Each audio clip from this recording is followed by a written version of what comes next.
Now, Prime Minister Modi's visit to Sri Lanka is aimed at enhancing bilateral defence relations and strengthening partnerships in energy, trade and connectivity sectors.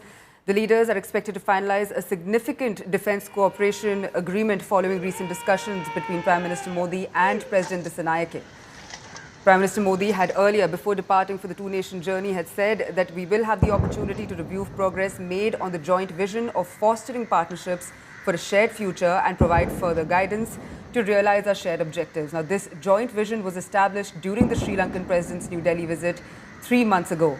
Now, if signed, the Memorandum of Understanding on Defence Cooperation is set to signal a major upward trajectory in India-Sri Lanka defence ties, leaving behind the bitter chapter relating to India pulling out the Indian peacekeeping force from the island nation around 35 years ago.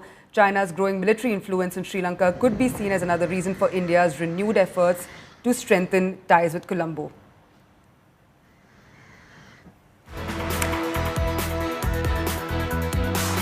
Now, India is looking to strengthen energy and defence ties with Sri Lanka and promote investments during this visit, where New Delhi competes with China for greater influence. Now, Modi is the first global leader hosted by Sri Lankan President Dissanayake after he took office in September. Sri Lanka is also keen to attract foreign investment to stabilise its economy after its financial crisis in 2022, during which India provided a $4 billion loan financial assistance to Sri Lanka. Now, India is also one of Sri Lanka's key bilateral lenders, which agreed to restructure about $1.36 billion in loans after the island nation defaulted on its debt in May 2022. Now, the Sri Lankan President's office had said in a statement that the Prime Minister's visit is aimed to strengthen the long-standing ties between India and Sri Lanka, stressing on the fact that the entire visit, Prime Minister Modi's visit, is aimed at bettering the ties between India and Sri Lanka. Now, the visit will see pacts signed on key sectors such as energy, digitalization, security, healthcare, as well as agreements related to the India's debt restructuring assistance for Sri Lanka. Now, the India-Sri Lanka landmark defence pact is to be signed. The focus will be on joint military training programs. The focus is also on enhancing maritime security and surveillance between India and Sri Lanka. There is also India will be providing military equipment support to Sri Lanka, and there is a focus on streamlining bilateral security ties. There is also a deal that is to be signed to counter China presence in the Indian Ocean.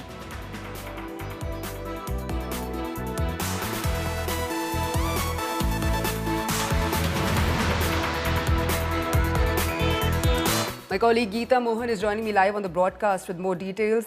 Geeta, for the viewers who've just joined in, break it down for us on the key pacts, the key deals that will be signed between India and Sri Lanka today.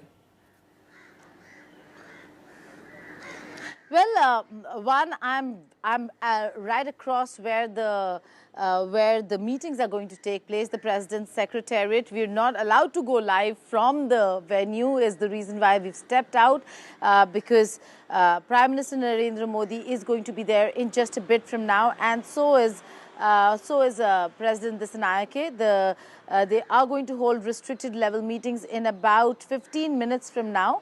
He is at his hotel and he'll be traveling back to the President's Secretariat. In terms of key deals that we're talking about, one is that the solar energy project in Trincomalee, that's going to be inaugurated virtually, launched virtually by Prime Minister Modi and President Dissanayake. It's a very important one. It's the Tamil outreach that we're seeing, trying to make Trincomalee not just an energy hub, but also an industrial hub. So there are a lot of plans in place.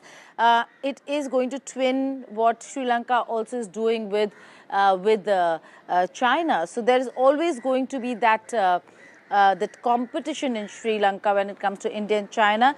But India does hold a very important role. The fact that Prime Minister Modi is the first foreign leader to have been invited and to visit Sri Lanka, the fact that President Dissanayake chose New Delhi as his first destination, foreign destination after assuming office, clearly shows the focus in Sri Lanka has changed drastically, not just slightly, but drastically, because he did come with a plank and an agenda where he was critical of India.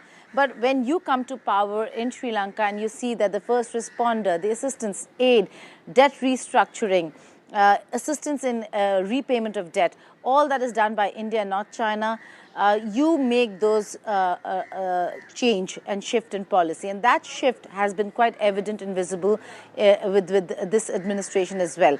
Is it really going to translate into India becoming priority in all development and infrastructure projects that are strategic in nature? We'll have to wait and see. Having said that, there are going to be key agreements that will be signed in health, digitization, industry, trade. We're also looking at one very key agreement on and a first of its kind MOU on defense, where it's going to go beyond training. There are going to be joint exercises and information sharing as well, which is very important given the Indian Ocean and the security concerns India has always had. When you sign an agreement, it translates into not just Sri Lanka looking within for her own interests and India looking within for her own interests, that there are certain areas that would be considered mutual security interests. So while we'll continue maybe seeing some Chinese submarines dock or some critical ships dock here in Sri Lanka, as was promised when this IK was in New Delhi, Sri Lankan soil will not be allowed to be used against India and Indian interests.